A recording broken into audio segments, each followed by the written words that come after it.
Hey, I'm Markia. Want to hear something scary?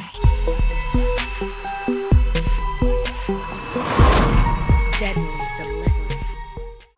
Dylan's email popped up with an alert. Packages have been delivered. He had fallen asleep next to his computer again. It was a day like all the rest, monotonous. But getting a notification of deliveries arriving gave him an exhilarating feeling. Just last week, he was able to nab a gaming system that was hard to find in stores. However, a mysterious package that had arrived the day before had caught him off guard. Inside of it had been a weird, ancient-looking jar. After opening that, he found nothing inside except a weird, earthy smell. As he rushed along the hallway to get to the lobby, he passed the painting of a moonlit valley by his apartment door and noticed that it was hung crookedly. He stopped to fix it, but the painting swayed back to its crooked position. The lights flickered, the air was still, and a wave of deja vu came over Dylan. Trying to shake it off, he continued down the hall toward the lobby when he heard a crash. Looking back, he saw the painting was on the floor. Dylan approached it carefully when a drop of something wet landed on the cracked frame. Dylan leaned in closer, and then another drop landed on his head. He touched it, and it was a bit thicker than water. It was saliva with strands of red mucus. Dylan's eyes widened as he looked up. Above him, staring at him hungrily, was a naked humanoid creature with pale, almost gray skin. Its eyes were white, its teeth jagged. In an instant, its jaw gaped wide open as if unhinged. Catapulting towards its dagger-like teeth tore into his throat as the full weight of the thing tackled him to the ground. Then, darkness. Dylan woke up at his desk again. Disoriented, he looked at the message that flashed on his laptop screen. Packages have been delivered. Dylan was unsure what came over him, but he wasted no time as he checked his empty doorstep. He ran as fast as he could, past the crooked painting of the moonlit valley. His footsteps echoed down the hallway, and he heard the creature scurrying along the roof, hissing and screeching as it chased Dylan.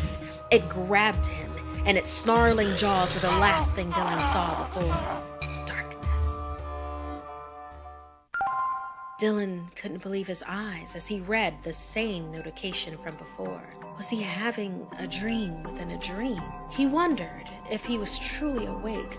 The days seemed to blend into each other so often now. He pinched himself.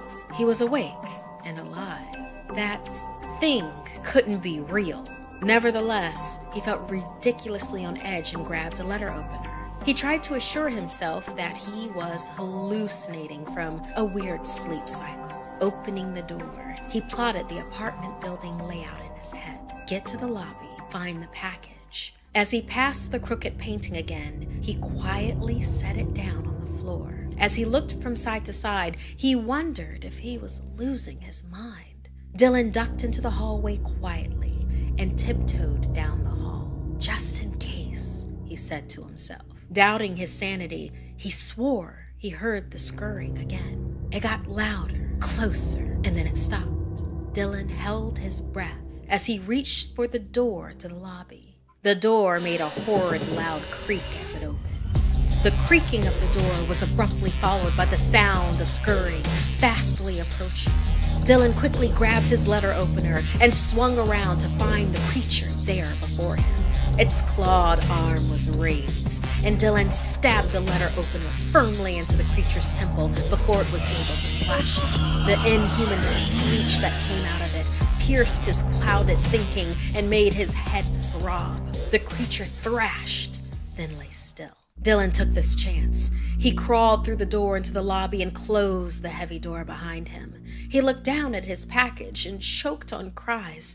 Afraid to go back inside his building where the dead creature was it truly worth it? All that he had done? He ripped open the package with his name on it, but inside was nothing but a piece of paper. Before he could read it, the scurry came back. This time, faster, and coming from the door leading to the outside. A chorus of chirps and clicks that sounded more like laughter echoed all around him. thing was.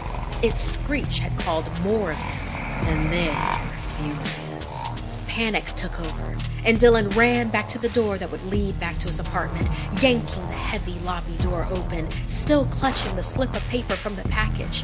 Then a sharp ache stabbed into his back and out through his chest. He choked up blood, the iron taste filling his mouth faster than he could swallow. He didn't die quickly this time. He was stuck on the claw of one of these things, unable to move and slowly bleeding out as he contemplated what would happen to him. Sure, he'd wake up again, but these things were everywhere, inside the halls and outside his building. If he stayed inside his apartment, they'd eventually get him there as well. There was no running now. He was trapped in a time loop of hell, a nightmare he was doomed to repeat forever. More of the creatures gathered to chirp and cackle at him, feeding on him as he fled. With the last of his strength, he held up the slip of paper he had found in the package. It was a drawing of that ancient, earthy-smelling jar from yesterday. It had been one of the many packages he had stolen off of porches. Below the bottle was a message. Dylan, I hope you keep enjoying my gift. This is why you don't open other people's packages.